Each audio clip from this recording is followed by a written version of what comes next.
Welcome fellow pattern designers and digital artists. If you've ever wanted to create a seamless repeat pattern, you've come to the right place. In today's tutorial, we'll dive into the art of crafting a half drop repeat pattern using Procreate. Now, if you haven't created patterns before in Procreate, I recommend you looking at one of my other pattern tutorials in this playlist here. Before we get started, let's talk about what a half drop repeat pattern is and how it differs from a full drop repeat pattern. In a full drop repeat pattern, it is tiled in a grid aligned horizontally and vertically. It can look quite rigid and the repeat tile is easy to see. Now with a half drop repeat, we still use a grid that is aligned vertically, but horizontally the repeat is staggered down half a step. This helps the pattern to appear more organic and can actually hide the repeat. Now in this example, I just have one motif in each square that is repeating, but we're going to be creating a half drop repeat with multiple elements to make it appear completely seamless with no obvious repeating line. Let's get to it. Okay, to start I'm going to create a canvas that is 3000 by 3000 pixels. It's a square canvas, and I'm just going to drag a colour in here. And we're going to create some selections for each of the corners, the 4 quadrants and the 2 halves, which will then help us create the pattern. So to do that, with this background layer that I've just created, I'm going to select it. I'm going to make sure snapping is turned on. We want magnetics and snapping on. And then click on the little blue dot and just reduce the size until it snaps into that corner. Now we can double check everything here to make sure it's in the right place. We've got 2 orange lines, one horizontal, one vertical, and you can also check the width here. It should say 1500 by 1500, and then when that's correct we can release it. And then we need to select it in the layer, so go back to the layer, click on it, select, then go down here and click on Save and Load. Click on the plus sign, and there we have selection 1. Then we just need to grab that one and drag it over to the right. Go back to the layer, select it, save and load, click on the plus sign. And then let's repeat that for the bottom left.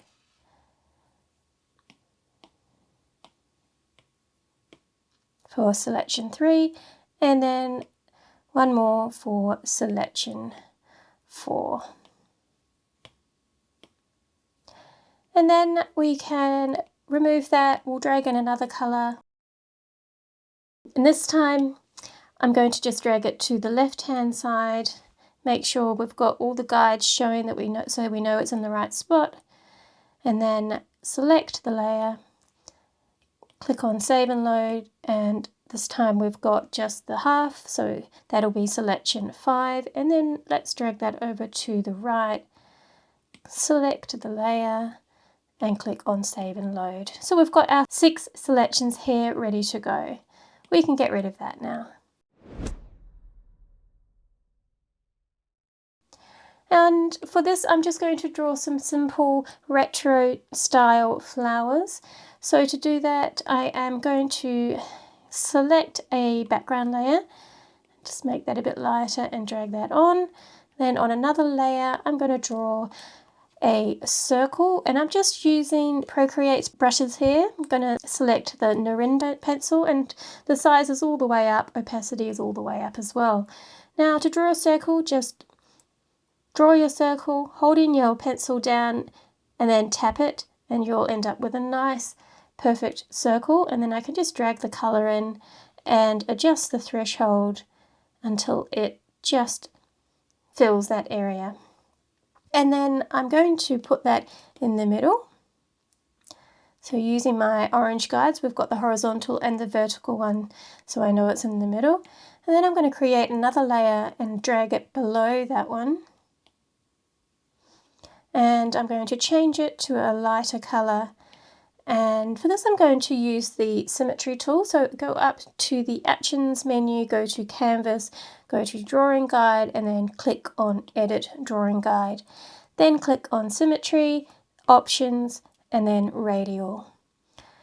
And then if we look on our layer, we can see that it's got assisted on. So now when I draw, it's going to repeat all the way around. And then I'm going to do another one here. Let's just try them again.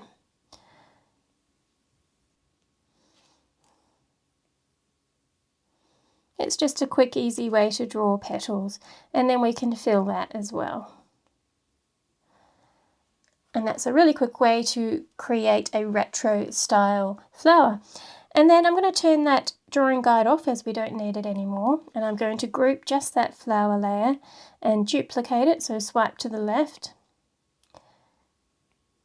And then I'm going to turn on alpha lock for both of these. And this will allow us to recolor it. So for this one, I'm going to go with some blues maybe. And then if we click on it and fill layer, and then for that one, I might go a little bit darker and fill that. So we've got a different color flower here. We'll just put that in the corner. I might turn that snapping off. And I'm going to reduce the size slightly. And then I'll move this one to this corner. This is just so I can see that the colors all look good. And then let's duplicate that one and change the colors to something else. Maybe some yellows.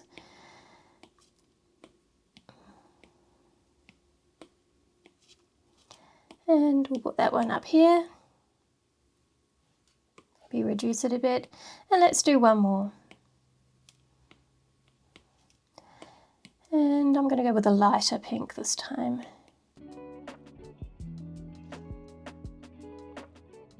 Okay, we've got 4 flowers here. So now I'm just going to flatten each of those groups. And the next thing we want to do is arrange these on the canvas. When doing this, just make sure you don't go off the edge, but you just want to scatter them around however you like. You can change the scale, just don't change the scale up to make them bigger, only scale them down, otherwise you lose some quality.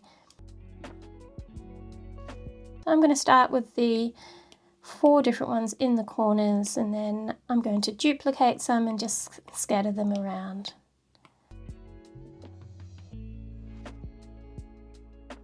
You can arrange them however you like.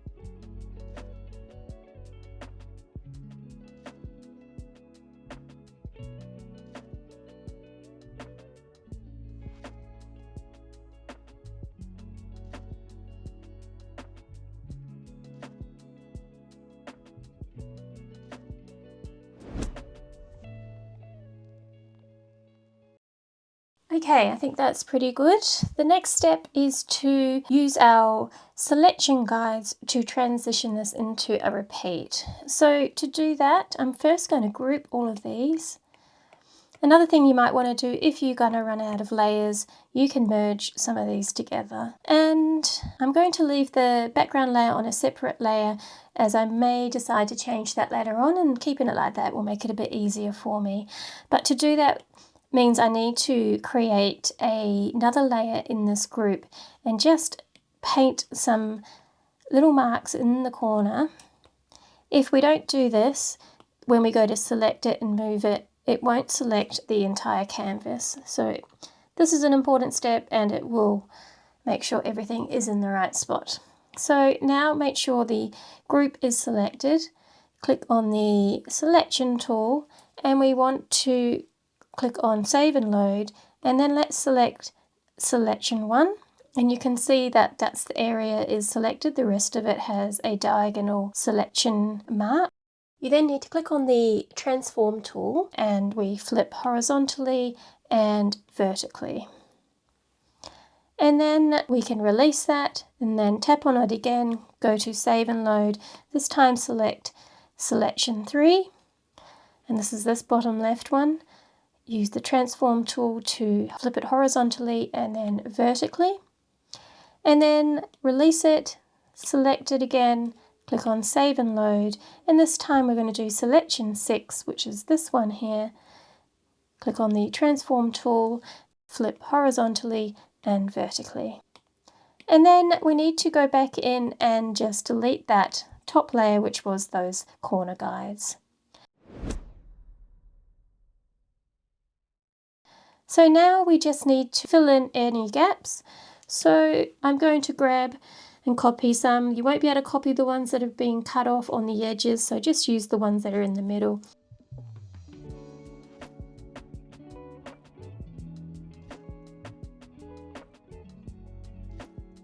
Now remember, if you do run out of layers, a quick tip for you is, say I want to merge those ones, just grab them and pinch them all together. And now they're all grouped together.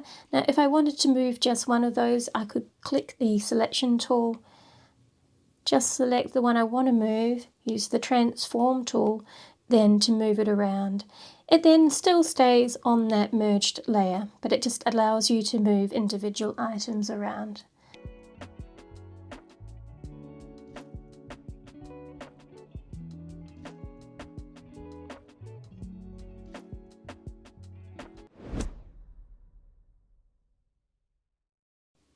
Okay, I'm feeling pretty happy about that. We have one more transform to do. So I'm going to create a layer on the top again and create those corner guides. Make sure that your group is selected. Go to the selection tool, save and load, and we're going to use selection 2, which is that top right hand corner. Go to the transform tool, flip horizontally, flip vertically, and then release. And then again, go into save and load, this time selection 4, which is this bottom right hand corner one. Go to the transform tool, flip horizontally, flip vertically. And then the last one, save and load. This time we want selection 5, which is the left hand half. Go to transform, flip horizontally, flip vertically. And then just go to that top layer and remove it. And then if there are any gaps that you want to fill, this is the last time to do it. Right now, when we go to test our pattern, it will work. So we just want to fill in any tiny gaps, just don't go over the edge. So I'm going to just play around with a few more of these.